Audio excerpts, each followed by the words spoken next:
గొప్ప ప్రయోగం ఏదన్నా ఉంటే అది హైడ్రాన్ చెప్పచ్చు.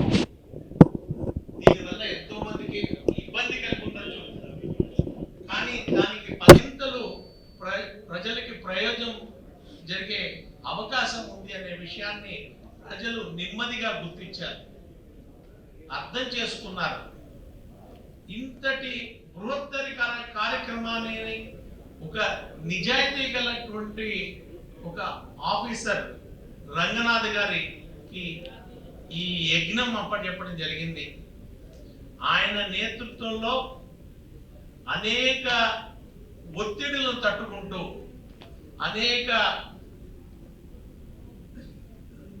అడ్డంకులు తట్టుకుంటూ ఆయన ఈ 2 సంవత్సరాల కాలంలో అత్యద్భుతమైనటువంటి ప్రతిభను కనపరుస్తూ మనకి అనేక చెరువుల్ని కాపాడడం జరిగింది. మన కళ్ళ ముందే అనేక చెరువులని ఏ విధంగా సంస్కరించారు, వాటి చుట్టూ కంచెని ఎలా ఏర్పాటు చేశారు, ఒక వాక్వే ట్రాక్లను ఎలా ఏర్పాటు చేశారు, వాటిని ఎట్లా సుందరీకరణ చేశారు. ఒకప్పుడు ఒక చెత్త కుప్పలుగా మారినటువంటి చెరువులు ఈ రోజు ఎంత చక్కటి జలాశయాలుగా మారినాయి అనేటువంటిది మన కళ్ళ ముందు మనం చూస్తూనే ఉన్నాం. ఇది ఒక రాత్రికో లేకపోతే ఒక నెలకో 2 నెలలకో జరిగింది కాదు. కొంతకాలంగా ఆయన పడుతున్నటువంటి కృషికి, ఆయన పడిన కష్టానికి తగిన ఫలితం. భవిష్యత్తులో మరెన్నో చెరువులు పునరుద్ధరింపబడడానికి ఎంతో అవకాశం ఉన్న పరిస్థితుల్లో ఉన్నట్టుండి ఇలా జరగడం మా అందరికీ కూడా చాలా బాధగా ఉంది. ఒక ఇన్నాళ్ళకి ఒక ఆర్గనైజేషన్ అనేది వచ్చి దానికి సరైన పర్సన్ నిలబడ్డాడు, అన్ని ఒత్తిళ్లను తట్టుకొని పర్యావరణం కాపాడడానికి ఒక గొప్ప వ్యక్తి వచ్చాడు అని మనమంతా ప్రశాంతంగా ఉన్న సమయంలో ఈ పరిణామం చాలా చాలా బాధ కలిగిస్తుంది. నిజంగా చెప్పాలంటే హైదరాబాద్ లో పర్యావరణ ప్రేమికులకి ఏం తక్కువ లేదు. హైదరాబాద్ నీళ్లు చాలా గొప్పవి, హైదరాబాద్ నేల చాలా గొప్పది. ఎంతో మంది కడుపు చేతి పట్టుకొని హైదరాబాద్ లో నగరంలో అడుగుపెట్టిన వాళ్ళందరూ కూడా చాలా చక్కటి జీవితాన్ని చాలా సంతోషంగా గడుపుతున్నారు. అటువంటి గొప్ప నేల ఇది. ఈ నేలలో మనం ఉండడం చాలా చాలా అదృష్టం. అలాగే ఇక్కడ హైదరాబాద్ నీళ్లు చాలా గొప్పవి. నేను నాకు చెప్తున్నా కదా, నేను హైదరాబాద్ నుంచి ఏదైనా ఊరెళ్తే వారం రోజుల్లో నల్లగా అయిపోతాను. ఏంటో హైదరాబాద్ నీళ్లు తాగితే వారం రోజుల్లో మళ్ళీ రికవరీ అయిపోతాను. సో అంత గొప్పటి నేల ఇది, అంత గొప్పటి నీళ్ళు ఇవి. వీటిల్ని మనం కాపాడుకోవాల్సినటువంటి ఆవశ్యకత మాత్రమే కాదు, దీన్ని కాపాడుకోలేకపోతే దాని దుష్పరిణామాలను చూసేటటువంటి పరిస్థితి కూడా మనకే ఉంటది. ఆ బాధ్యత కూడా మన మీద ఉంది. కాబట్టి హైదరాబాద్ చెరువుల్ని కాపాడుకునే దిశగా మనందరం ఒక మంచి అడుగు వేద్దాం. ఇన్నాళ్ళకి మనకంటూ ఒక మంచి ఆఫీసర్ నిలబడి హైదరాబాద్ చెరువుల్ని కాపాడుతున్న తీరు చూస్తుంటే మా అందరికీ కూడా చాలా చాలా సంతోషంగా ఉంది. ఆయనకి మేమంతా అండగా ఉన్నాము అని తెలియచేయడానికి ఇందులో ఏ ఒక్కరికి ఒక్క ఫోన్ కాల్ లేదు. కేవలం నాతో కలుపుకొని వాలంటీర్గా ఈ రోజు ఇక్కడికి వచ్చామంటే తప్పనిసరిగా మీ సంఘీభావం తెలియచేయండి. అంతేగాని నేను 100 మందికి ఫార్వర్డ్ చేశాను, 30 గ్రూపుల్లో ఫార్వర్డ్ చేశాను, 4 గ్రూపుల్లో ఫార్వర్డ్ చేశాను, ఇది కాదయ్యా నీ ప్రేమ. నువ్వు ఇంట్లో కూర్చొని కృష్ణారామ అంటే కాదు, వచ్చి మనం మన భావ వ్యక్తీకరణ చేయాలి. మన భావ వ్యక్తీకరణ ద్వారా తప్పనిసరిగా ఒక మంచి కార్యక్రమం కోసం స్పందించే అవకాశం ఉంది. దయచేసి వినండి. ఇది ఒక కులాలకి, మతాలకి, ప్రాంతాలకి అతీతంగా హైదరాబాద్ ప్రజల మనోభావాలని వ్యక్తపరిచే వేదికగా ఈ రోజున హైదరాబాద్ పర్యావరణ పరిరక్షకుల వేదిక ఏర్పడింది. ఇదంతా హైదరాబాదు 4 కాలాల పాటు మంచి నీళ్లతో ఉండాలనే ఉద్దేశంతో ఈ యజ్ఞం జరుగుతుంది. దయచేసి అందరూ సహకరించండి. హైడ్రా చేసిన విజయాల్ని, హైడ్రా రంగనాథ్ గారు తీసుకున్నటువంటి ఆలోచనల వల్ల, ఆయన చేసిన పనుల వల్ల ప్రయోజనాన్ని తెలియజేస్తూ ఒక ప్రజెంటేషన్ను తయారు చేశాం. ఆ ప్రజెంటేషన్ని ఒక్కసారి ప్రజెంటేషన్ ప్లే చేయండి సార్. ఎందుకంటే నేను చెప్పడం కంటే ఆ ప్రజెంటేషన్ చాలా బాగుంటుంది.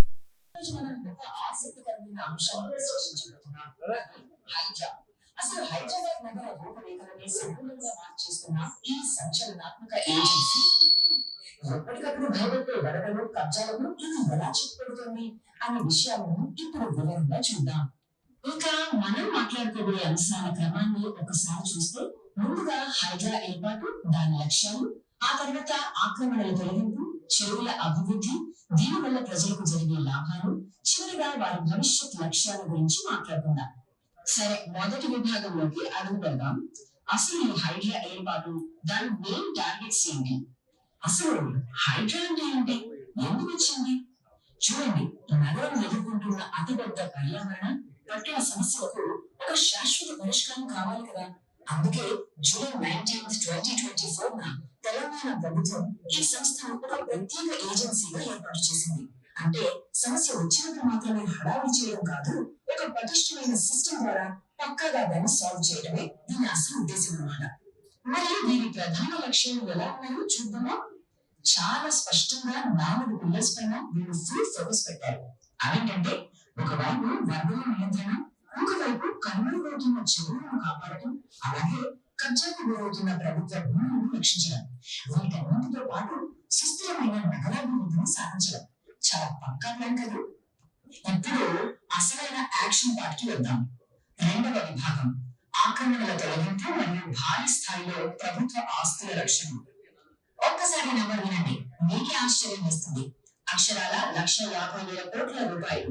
అవునండి, కబ్జాదారుల చేతిలోకి వెళ్ళిపోయిన ఇంత భారీ విలువైన ప్రభుత్వ భూమిని హైడ్రా విజయవంతంగా తిరిగి తన గుర్తులోకి తెచ్చుకుంది. ఇది నగర ఆర్థిక వ్యవస్థకు మామూలు బూస్ట్ కాదు కదా. ఆ 1,00,000 కోట్లను భూమి లెక్కల్లో చెప్పాలంటే అది అక్షరాల 3,325 ఎకరాల ప్రభుత్వ భూమి. అంటే కబ్జా చేసిన వాళ్ళు రాజకీయంగా కానీ ఆర్థికంగా కానీ ఎంత పవర్ఫుల్ అయినా సరే ఇక్కడ తగ్గేది లేనట్లుగా ఎలాంటి పక్షపాతం లేకుండా ఈ భూమిని కాపాడారు. వారు నిజంగా గ్రేట్ కదా. అయితే ఇంత భారీ విస్తీర్ణంలో అసలు ఏమేమి ఉన్నాయో విశ్లేషిస్తే, ఎక్కువ భాగం అంటే 2,665 ఎకరాలు సాధారణ ప్రభుత్వ భూములే.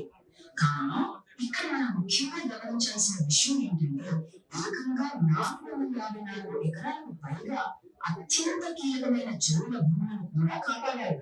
ఇక వీటితో పాటు పార్కులు, నాలాలు, మరియు ప్రజా అవసరాల స్థలాలను కూడా రక్షించారు. అంటే ఇది కేవలం భూమిని కాపాడటం మాత్రమే కాదు, నగర పర్యావరణాన్ని బ్రతికించడం కూడా. ఇక ఏ ప్రాంతాల్లో ఎంత భూమి రక్షించాలో ఈ జాబితా చూస్తే మీకే అర్థమవుతుంది. ఆపరేషన్ స్కేల్ ఎంత పెద్దదో చూడండి. 50 ఒకే చోట రికార్డ్ స్థాయిలో 316 ఎకరాలు, బంధువుగూడలో 650 ఎకరాలు వెనక్కి తీసుకున్నారు.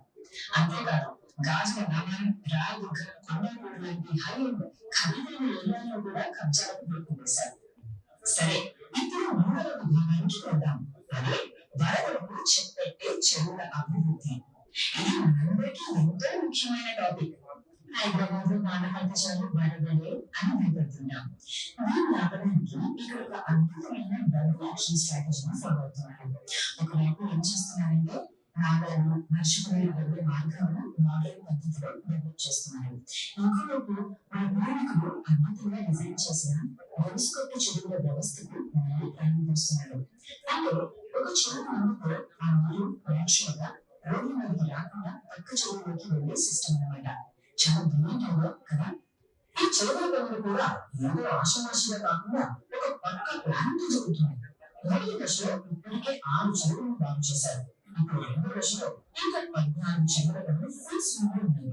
ఇక్కడ ఒక ఇంట్రెస్టింగ్ అప్డేట్ ఏంటంటే, సిటీలోని 4 పెద్ద చెరువులను ఏకంగా విద్యుజ్జీవంగా డెవలప్ చేస్తున్నారు. ఇదంతా వినడానికి బాగుంది, కానీ గ్రౌండ్ లెవెల్లో రిజల్ట్ కూడా అన్ని డెవలప్ రావచ్చు. ఖచ్చితంగా ఉంది. దశాబ్దాలుగా చిన్న మాటకి వణికిపోయే ఊకట్లను తినచేయడం, మాటలు తమ్మేయకుండా, అలాగే ఎప్పుడు రద్దీగా ఉండే అమీర్పేట్ మెట్రో, పాట్నాల ఏరియాలో ఇప్పుడు ఈ వరద ప్రాబ్లం సాల్వ్ అయింది. ఏళ్ల తరబడి కష్టపడ్డ లోకల్ జనాలకు ఇది నిజంగా చాలా పెద్ద రిలీఫ్. ఇక నాలుగవ విభాగం, ఈ మార్పుల వల్ల ఒక సామాన్యుడిగా మనకు అంటే పబ్లిక్ కి తగ్గి డైరెక్ట్ బెనిఫిట్స్ ఏంటి?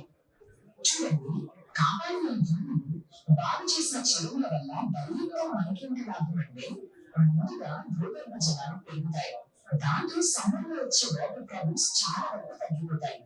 దీనికి తోడు చుట్టూ పచ్చదనం పెరిగి గాలి కాలుష్యం కూడా బాగా కంట్రోల్ అవుతుంది. ఇవన్నీ మన హెల్త్ మీద, మన డైలీ లైఫ్ మీద పాజిటివ్ ఎఫెక్ట్ చూపాలి కదా. ఇంకో అద్భుతమైన విషయం ఏంటంటే, ఈ ప్రాసెస్ కేవలం చెట్లు పెంచడానికి కాదు, మన కోసం పబ్లిక్ యూస్ కోసమే మారుస్తున్నారు. ఈ ఆక్రమణ నుంచి నిర్మించిన జాగాలను అందమైన పార్కులుగా, వాకింగ్ ట్రాక్స్ గా, ఓపెన్ జిమ్స్ గా, అలాగే పిల్లలు ఆడుకోవడానికి సేఫ్ అయిన ప్లే గ్రౌండ్స్ గా మారుస్తున్నారు. ఇదొక రియల్ గేమ్ చేంజర్ అని చెప్పొచ్చు. చివరగా ఐదవ విభాగం, అసలు బృహత్తర ప్రాజెక్ట్ భవిష్యత్ లక్ష్యాలు ఏంటి, వాళ్ళ ఫైనల్ డెస్టినేషన్ ఏంటి, వాళ్ళ లాంగ్ టర్మ్ గోల్స్ చూస్తే చాలా పవర్ఫుల్ గా ఉన్నాయి.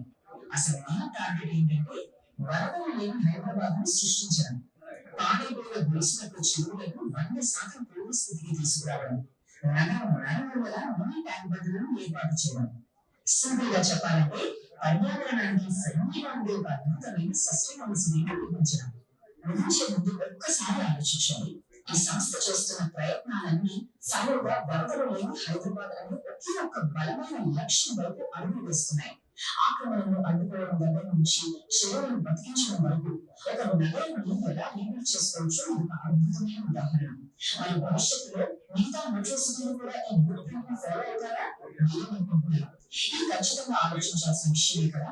నమస్తే, ఈ రోజు మనం ఒక ఆసక్తికరమైన అంశాన్ని విశ్లేషించబోతున్నాం, అది హైడ్రా. అసలు హైదరాబాద్ నగర రూపురేఖలని సమూలంగా మార్చేస్తున్న ఈ సంచలనాత్మక ఏజెన్సీ ఏమిటి? ఎప్పటికప్పుడు భయపెట్టే వరదలు, కబ్జాలకు ఇది ఎలా చెప్పబడుతుంది అనే విషయాలను ఇప్పుడు వివరంగా చూద్దాం. ఇంకా మనం మాట్లాడుకోబోయే అంశాల క్రమాన్ని ఒకసారి చూస్తే, ముందుగా హైడ్రా ఏర్పాటు, దాని లక్ష్యాలు, ఆ తర్వాత ఆక్రమణల తొలగింపు, చెరువుల అభివృద్ధి, దీనివల్ల లాభాలు. నాకు తెలిసిన మంది చూసేది ఎంతమంది విన్నారు? ఒక్కటి మాత్రం నిజం, నిజంగా ఏం జరుగుతుంది అని తెలియచెప్పడానికి ఒక చక్కటి కథనాన్ని అతి తక్కువ సమయంలో తయారు చేసిన మా టీం కి హార్టీ కంగ్రాచులేషన్. అంటే ఎందుకోసం చేస్తున్నారు ఈ ప్రోగ్రామ్, దేనికోసం హైడ్రా, దేనికోసం రంగనాథ్ గారు అనే విషయాలు తెలవకుండా మనం దేని గురించి అనేక కార్యక్రమాలు చేస్తున్నటువంటి ట్రీ గార్డ్ సంస్థ ప్రతినిధిగా ఈ రోజున మీ ముందుకు రావటం, హైదరాబాద్ చెరువుల యొక్క ప్రాముఖ్యతని మీకు తెలియచెప్పటం, వాటి విశిష్టతని, వాటి చరిత్రను తిరిగి రాసే ఒక గొప్ప వ్యక్తి మనతో ఉన్నాడు అని అనుకోవడం, ఇదంతా ఒక గొప్ప భావన. ఇంతటి మహాయజ్ఞానికి ఒక విఘాతం ఏర్పడుతుంటే మనసు తల్లడిల్లిపోయి ఒక బాధాతత్వ హృదయంతో, ఒక వేదనతో ఈ రోజున నేను ఈ సభకు రావడం జరిగింది. భవిష్యత్తులో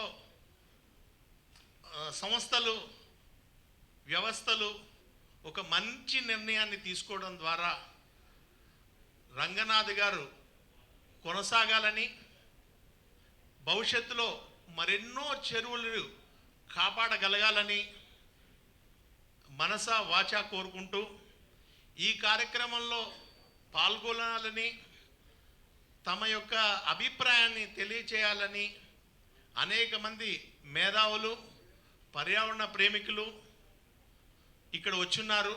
వాళ్ళందరికీ కూడా మరొకసారి నా హృదయపూర్వక సుస్వాగతం తెలుపుతూ, ఇప్పుడు జరిగినటువంటి ప్రజెంటేషన్లో ముఖ్యమైనటువంటి విషయాలు 3,325 ఎకరాల భూమిని కబ్జాదారుల నుంచి హైడ్రా రక్షించింది అనేది ఒక గొప్ప సందేశం. దాదాపు 1,50,1.5 లక్షల కోట్ల విలువైనటువంటి ప్రభుత్వ భూమి, అంటే అది ప్రజల భూమి, తిరిగి రక్షించబడ్డం అనేటువంటిది ఒక గొప్ప స్పందన. రాజకీయంగా, ఆర్థికంగా, ఇలా వరదల నివారణ, ముఖ్యంగా హైదరాబాద్ నగరానికి ఉన్నటువంటి అతిపెద్ద ఛాలెంజ్ ఏంటంటే వరదల నివారణ. అంటే ఆ వర్షపు నీరు వచ్చినప్పుడు ఆ నీరు ఎటుపోవాలో తెలవక ఇళ్లలోకి వెళ్ళిపోతుంటుంది. చెరువుల్ని కనుక మనం పునరుద్ధరించుకోగలిగితే ఇవన్నీ కూడా చెరువుల్లో వెళ్ళి చేరటం వల్ల తాగునీటి సమస్య భవిష్యత్తులో లేకుండా ఉంటుంది. తాగునీటి సమస్య అంటే మీరు అనొచ్చు మంజీరా వాటర్ ఉంది కదా అని. చాలామంది ఇళ్లల్లో గ్రౌండ్ వాటర్ని పైకి పంపించుకొని ఆర్ఓ ద్వారా దాన్నే మంచినీళ్ళుగా మార్చుకొని తాగుతూ ఉంటారు. కాబట్టి హైదరాబాద్ నగరంలో భూమిలో తప్పనిసరిగా నీళ్లు ఉండి తీరాలి అంటే చెరువులు పరిరక్షించబడాలి. సో ఆ చెరువుల పరిరక్షణ కోసం నడుము కట్టుకున్నటువంటి పర్యావరణ ప్రేమికులందరికీ కూడా మరొకసారి స్వాగతం పలుకుతూ, ఎవరైతే మాట్లాడదలుచుకున్నారో వాళ్ళని వేది మీదకై రావాల్సిందిగా ఆహ్వానించే ముందు మీకు ముఖ్యమైనటువంటి 3 సూచనలు. కేవలం పర్యావరణం పరిరక్షణ, చెరువుల రక్షణ కోసం రంగనాథ్ గారు తీసుకున్నటువంటి చర్యలు ఎంత అభినందనీయమో మాట్లాడండి. రంగనాథ్ గారు ఎంత నిజాయితీగల ఆఫీసరో మాట్లాడండి, అభిమానాన్ని ప్రదర్శించండి. అంతేగాని ఎక్కడా కూడా వ్యవస్థలను కానీ, పార్టీలను కానీ, వ్యక్తులను కానీ ఎక్కడా దూషించొద్దని మనవి. ఎవరిని మనసును గాయపరచవద్దని మనవి. అలాగే మీ మాటల్లో కానీ, మీ చేతల్లో కానీ ఎక్కడ కులాల ప్రసక్తి కానీ, మతాల ప్రసక్తి కానీ లేకుండా ఒక మంచి పర్యావరణ ప్రేమికుడిగా మీరందరూ మాట్లాడాల్సిందిగా కోరుతున్నాము. సో మనం పర్యావరణం మీద ప్రేమతో వచ్చాము ఇక్కడికి, చెరువుల్ని రక్షించుకోవడానికి వచ్చాము ఇక్కడ. దాని గురించి మాత్రమే మాట్లాడండి.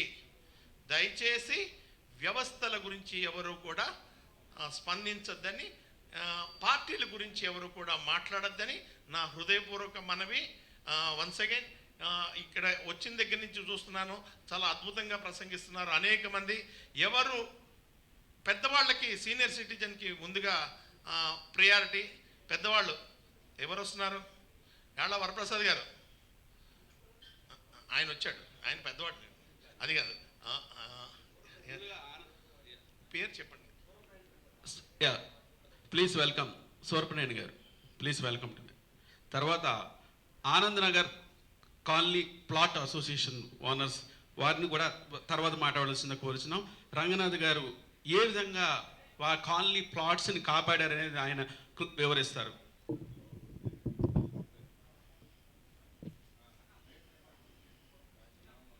Welcome sir. థ్యాంక్ యూ అండి. ఈ కార్యక్రమానికి విచ్చేసిన మీ అందరికీ నా హృదయపూర్వక అభినందనలు. అలాగే దొరరాజు గారు, మిగతా ఆర్గనైజర్స్ ఎవరైతే ఇంత చక్కగా కార్యక్రమాన్ని, వాళ్ళు కూడా ఇంత షార్ట్ నోటీస్లో స్పందించి ఇంత చక్కటి కార్యక్రమాన్ని ఏర్పాటు చేసినందుకు నా హృదయపూర్వక అభినందనలు. నేను ఇండియన్ ఆయిల్ కార్పొరేషన్లో ఒక జనరల్ మేనేజర్ పదవిలో రిటైర్ అయ్యాను దాదాపు 6 years బ్యాక్. నేను just as a citizen, concern సిటిజన్గా నేను ఈ హైడ్రా కమిషనరేట్ ఎప్పుడైతే ఏర్పాటైందో, నేను ఒక సేవ ఉన్నాడు, it was an open public forum meeting. So I think people could interact and get some feedback and know about HYDRAA. So నేను just out of curiosity and interest I went to that meeting వెళ్ళాను. Lower tank బండ్లో వాళ్ళ హైడ్రా ఆఫీస్కి వెళ్ళాను అనమాట. అది disappointing ఏంటంటే ఆ రోజు దాని meeting was cancelled because there is another urgent meeting which was conduct special meeting and so having on there నేను అందరూ వెళ్ళాను కదా ఒకసారి కలవాలని చెప్పేసి నేను I requested SP and I got appointment.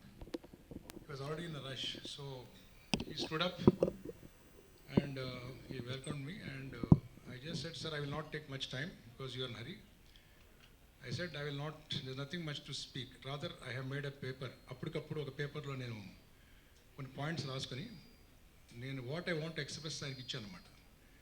ఏం లేదు, మీరు as I understand Hydra objective is to మన చెరువులు, మన నీటి వనరులు, అలాగే పబ్లిక్ ప్లేసెస్, గవర్నమెంట్ స్పేసెస్ అన్నీ కూడా పరీక్షించుకోవాలి, కాపాడుకోవాలి, వాటిని సస్టైన్ చేయాలి అనే ముఖ్య ఉద్దేశంతో మీరు హైడ్రా నిర్మాణం ఏంటి నాకు అర్థమైంది. వీటితో పాటు మన ప్రకృతి ప్రసాదించిన రాక్ ఫార్మేషన్స్, తెలుగులో రాతి కట్టడాలు అనొచ్చు, ఇవన్నీ కూడా మనకి హైదరాబాద్కి ఒక ప్రత్యేకమైన గుర్తింపు. మన డెక్కన్ రాక్ ఫార్మేషన్స్ ఇవన్నీ కూడా 250 కోట్ల సంవత్సరాల క్రితం మనకి ఇందాకన్నట్టు భగవంతుడు మనకు ప్రసాదించిన గిఫ్ట్గా భావించాలి. సో ఇవి కూడా, వీటిలో కూడా society to save the rocks అనేవాళ్ళు దాదాపు 1996లోనే గుర్తించి క్రమీపా దాదాపు 25 రాక్ ఫార్మేషన్స్ని ఐడెంటిఫై చేసి అవి హెరిటేజ్ రాక్ ఫార్మేషన్స్గా డిక్లేర్ చేసేసారు. Government also has pass the GO. అయినప్పటికీ కూడా స్లోగా డైల్యూట్ అయిపోయి వచ్చింది. అవి కూడా ఆక్రమణకి గురైనవి. Such beautiful heritage rock formations which are wonderful not only for సిటిజన్స్కి, ట్రెక్కింగ్కి, వాటికే కాకుండా మంచి ఆహ్లాదకరమైన వాతావరణంలో బయట నుంచి ఎవరన్నా టూరిస్ట్ వచ్చినా కానీ మంచి టూరిస్ట్ స్పాట్స్ కూడా అన్నమాట అవి. సో ఆయన ఇమ్మీడియట్గా he was aware about Khajaguda hills అని అడిగారు. నాట్ ఓన్లీ కాజగూడ హిల్స్ అంటే ఇంకా చాలా ఉన్నాయి చెప్పాను అనుకో. I just gave an example verbally, but I said sir please take care of, try to include this also అని చెప్పాను అనమాట. తర్వాత మా సొసైటీ వాళ్ళు ఫార్మల్గా ఆయన కలిసి ఆయన రిక్వెస్ట్ చేస్తే, I think it international geo diversity day అన్నట్టు ఆ సందర్భంలో వాళ్ళు వచ్చి ఆయన వచ్చారు. They was a beautiful photo exhibition of all the beautiful rock formations in Deccan. అవన్నీ కూడా చూసి ఆనందించి అక్కడ కూడా ఆయనకి అర్థమైంది ఏమిటి అనేది, what the society is doing అని చెప్పి ఆయనకి అర్థమైంది. ఇక ఆయన ఈ విషయంలో కూడా చాలా ఇన్వాల్వ్ అయ్యారు. లేటెస్ట్ దీని పరిణామంగా ఒక మంచి ఎగ్జాంపుల్ ఆయన కృషి ఎలా ఫలించిందో చెప్తాను మీకు. కాజగూడ హిల్స్ని ఫక్రుద్దీన్ గుట్టా కూడా అంటారు. లాంకో హిల్స్కి దగ్గరలోనే ఉంది, చాలామంది దానికి వెళ్ళి ఉండొచ్చు. అక్కడ ఒక టెంపుల్ ఉంది, మెహర్ బాబా కేవ్ ఉంది, ఒక దర్గా ఉంది. Luckily those people are taking care of that place. దాంతోపాటు on the other side there is a beautiful trekking spot. There is a ancient cave. మీరు అసలు చూస్తే ఆశ్చర్యపోతారు అనమాట. అంత it is like a virgin mini forest లాగా ఉంటుంది అనమాట. అంత బాగుంటుంది అక్కడ. అంత మంచి వాతావరణంలో అక్కడ కూడా కొంచెం అన్ఆథరైజ్డ్ పీపుల్ రావడము, కొంచెం గ్యాంబ్లింగ్ లాగా, ఈ అన్ఫార్చునేట్లీ మన వాకింగ్ వెళ్తే బియర్ బాటిల్స్, సిగరెట్లు అవన్నీ కనపడుతూ ఉంటాయి అనమాట. సో ఇప్పుడు ఏం లేదు, వీటిని అవి కూడా ఆక్రమణకి గురవ్వటం వాస్తవమే. సో ఈ మధ్యకాలంలో దాదాపు 200 ఎకరాలు మొత్తం విస్తారంలో ఒక ఫెన్స్ కట్టించారు.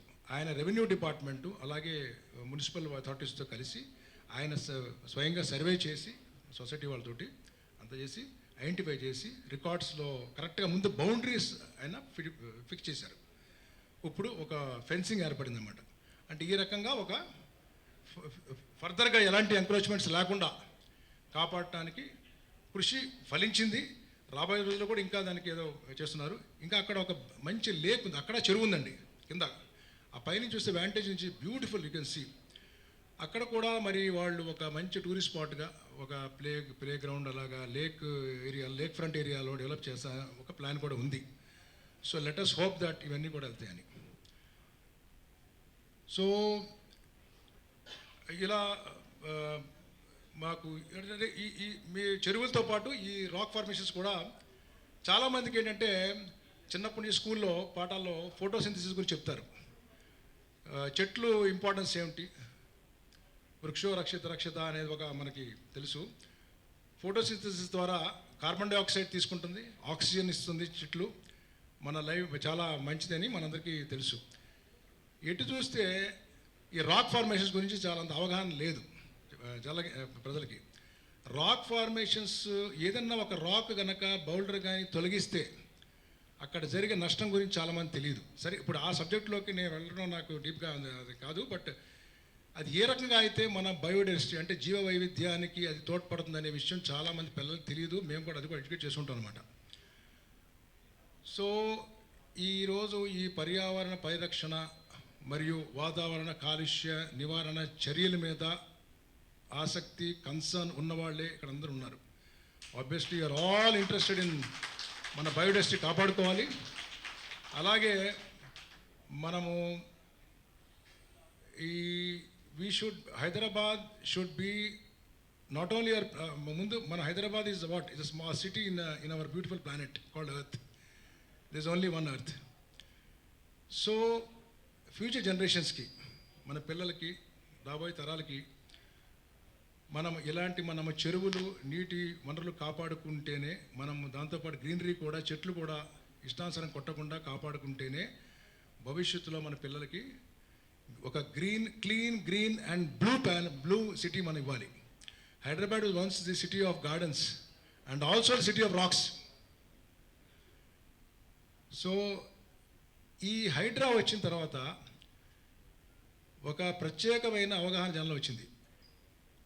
ఇప్పుడు ఎంత దాని అవగాహన వచ్చిందంటే, ఎవరైనా సరే builder, real estate, what ever you call it, ఒక కన్స్ట్రక్ట్ చేసే ముందు, బాబు ఇక్కడ ఎఫ్ఎస్ఎల్ పరిధిలో వస్తుందా, బఫర్ జోన్ పరిధిలో వస్తుందా అని తెలుసుకుని జాగ్రత్తగా FTL full tank level and buffer zone గురించి తెలుసుకుని అప్పుడు కానీ వాళ్ళు ముందుకు వెళ్ళట్లేదు. That it self is a great achievement అండి. సో యాజ్ రిగార్డ్స్ రంగనాథ్ గారు, నాకు personally I will say his track record says that previous పోస్టులో కానీ తర్వాత కానీ he is a highly dedicated, committed, honest and sincere officer who is very motivated. కాకపోతే it is unfortunate that ఇది చాలా ఎంబరాజింగ్గా, ఇది ఒక కంటెంప్ట్ ఆఫ్ కోర్ట్ ఇవన్నీ ఉన్నాయి కాబట్టి, ఇది సబ్జూడిస్ కాబట్టి నేను కూడా ఆ విషయంలోకి మాట్లాడటం కూడా భావ్యం కాదు. కాకపోతే నేనేమంటానంటే, ఇర్రెస్పెక్టివ్ ఆఫ్ సమ్టైమ్స్ అంటే మన ప్రకృతి, మన పర్యావరణం గురించి, మన హైదరాబాదు, మన దేశం అనుకునే భావనతోటి మనందరం కూడా we're all common, we breathe the same air, we breathe the same, మనందరం కూడా ఐకమత్యంగా ఇవన్నీ డిఫరెన్స్ ఒపీనియన్ వచ్చినా కానీ let us go forward with the vision అండి. Let us, like I was saying, let us make our planet a great beautiful planet, a livable planet. So చక్కగా అందరూ సమన్వయంతో ఏం లేదు. ఫైనల్గా చెప్పేదంటే, government whichever party is in power, NGOs, citizens అందరూ కూడా కలిసిమెలిసిగా పని చేయాలి అని నా ఒక, I think that is all. I think you have taken sufficient time. So thank you so much అండి.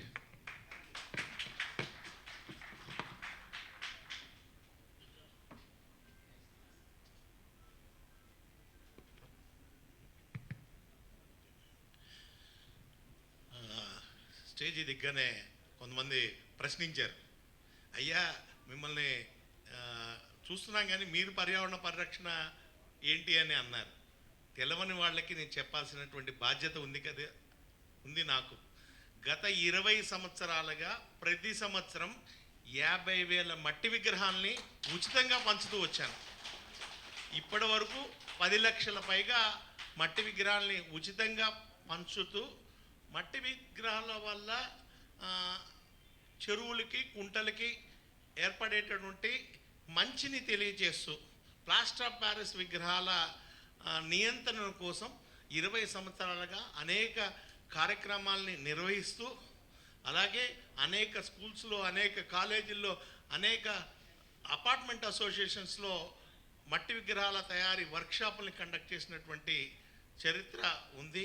అలాగే మట్టి విగ్రహాన్ని ఫోటో తీసి మాకు పంపిస్తే డ్రా తీసి ₹1,00,000 బంగారం ఇచ్చిన ట్రాక్ కూడా మాకుంది. అలాగే ఇంకుడు గుంతను తవ్వి ఆ ఫోటో మాకు పంపిస్తే డ్రా తీసి ₹1,00,000 ఇచ్చినటువంటి చరిత్ర మాకుంది. పర్యావరణం కోసం 20 సంవత్సరాలుగా అనేక కార్యక్రమాలని నిర్వహిస్తున్నాం. అలాగే చెరువుల మీద, కుంటల మీద, మంచినీళ్ళు వాగులని కాపాడాలని 20 సంవత్సరాలుగా అనేక కార్యక్రమాలు నిర్వహిస్తున్నటువంటి ట్రీ గార్డ్ సంస్థ వ్యవస్థాపకుడుగా ఈ రోజున నేను మీ ముందుకు వచ్చి మాట్లాడుతున్నాను. ఈ రోజున రంగనాథ్ గారు వచ్చిన తర్వాత ఆయన చెరువుల కోసం చేసినటువంటి ఎన్నో అభివృద్ధి కార్యక్రమాలని చూసి ఆకర్షితుడై ఆయనకి అభిమానిగా మారి ఈ రోజున ఏర్పడుతున్నటువంటి పరిస్థితుల్ని, ప్రభావాల్ని జీర్ణించుకోలేక ఆయనకి మద్దతుగా జరుగుతున్నటువంటి ఈ మీటింగ్కి నేను రావడం జరిగింది. సో సహృదయంతో అందరూ అర్థం చేసుకోండి. అలాగే మిగతా ఇంకా పర్యావరణ ప్రేమికులు ఎవరన్నా ఉంటే హైదరాబాద్ చల్లగా ఉండాలి, హైదరాబాద్లో నీళ్లు మంచిగా ఉండాలి, మనందరం భవిష్యత్తులో హైదరాబాద్ నీళ్లు పుష్కలంగా తాగాలి, మన భావితరాలకి మంచినీరు అందాలి అంటే తప్పనిసరిగా మనందరం నడుము బిగించాల్సినటువంటి సమయం వచ్చింది. ఈ మంచినీళ్ళ అవసరం ఎక్కడ ఉంటుంది అంటే మీరు ఒక్క రోజు మంచినీళ్ళు తాగకుండా ఉండండి, ఆ నీటి విలువేంటో మీకు తెలుస్తుంది. హైదరాబాద్లో ఒక్క పూట కొళాయి రాకపోతే మన పరిస్థితి ఎంత దారుణంగా ఉంటుంది, ఒక్క పూట నల్లా రాకపోతే మన పరిస్థితి ఎంత దారుణంగా ఉంటుందో ఆలోచించుకోండి. పుష్కలంగా నీళ్లు రావాలి అంటే చెరువులు పునరుద్ధరింపబడాలి, అదే నినాదం. వేరే ఎజెండా లేదు, వేరే జెండా లేదు. చెరువుల్ని కాపాడుకుందాం. ఈ చెరువుల్ని కాపాడుతున్న వ్యక్తిని కూడా మనం కాపాడుకుందాం. ఇదే ఎజెండా, ఇదే మన జెండా. ఓకే, సో నెక్స్ట్ ఎవరు మాట్లాడతారు? నాకు పేర్లు ఎవరిది తెలియదు. సార్ మీరు మాట్లాడతారా? మీ పేరేంటండి? శంకర్రావు గారు, రండి శంకర్రావు గారు. సార్ చాలామంది వక్తలు, చాలామంది పర్యావరణ ప్రేమికులు ఉన్నారు కాబట్టి శంకర్రావు గారు వచ్చి 2 నిమిషాలు మాట్లాడాల్సిందిగా కోరుతున్నాం. తర్వాత అడుసుపల్లి వెంకటేశ్వరరావు గారు మాట్లాడతా అంటున్నారు, భరత్ గారు మాట్లాడతారు. సార్ రండి, త్వరగా రండి.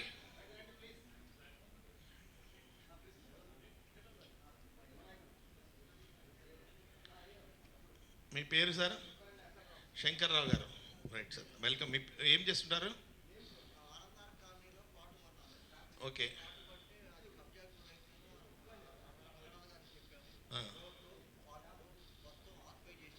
ఓకే, తీసుకెళ్ళి చూపించడానికి రంగనాథ్ గారు వచ్చారు, సాక్షాత్తో చూశారు, వచ్చి పార్కులు, రోడ్లు రిమూవ్ చేశారు. అయితే ఆ వ్యక్తి ఎవరైతే హైకోర్టు కేసి రంగనాథ్ గారి మీద మస్కబారేటట్టుగా. సార్ వ్యక్తిగతం వద్దు ఇక్కడ, ఓకే, దాని గురించి ఏం మాట్లాడకండి. రంగనాథ్ గారికి మద్దతుగా నిలబడదాం. ఆయన ఈ హైడ్రాకి సారథ్యం వహించాలని ఆశిద్దాం. ఓకే, దాని గురించి నమస్కారం అండి. ఈ రంగనాథ్ గారికి మా బాధను చెప్పుకోవటం మొదలుపెట్టినాకే, రంగనాథ్ గారి సాక్ష్యాలు మొత్తం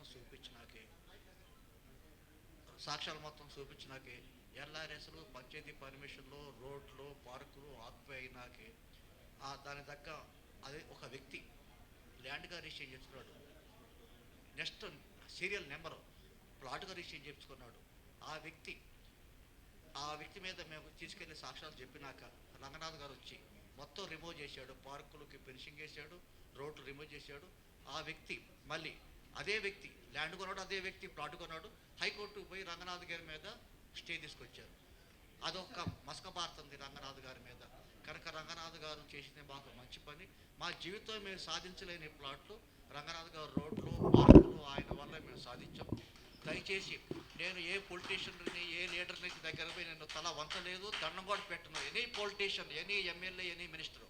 కానీ భగవంతుడి దగ్గర, జడ్జి దగ్గర దండం పెట్టి నేను చెప్తున్నాను, జడ్జి గారికి దండం పెట్టి చెప్తున్నాను, కొద్దిగా రంగనాథ్ గారి మీద వచ్చిన మసకబారేది వచ్చింది కాబట్టి కొంచెం పరిశీలించాల్సిందిగా రంగనాథ్ గారి మీద. అదిగో అదే మా ఆనందర కాలనీకి సంబంధించిన రోడ్లు రిమూవ్ చేసింది అదే.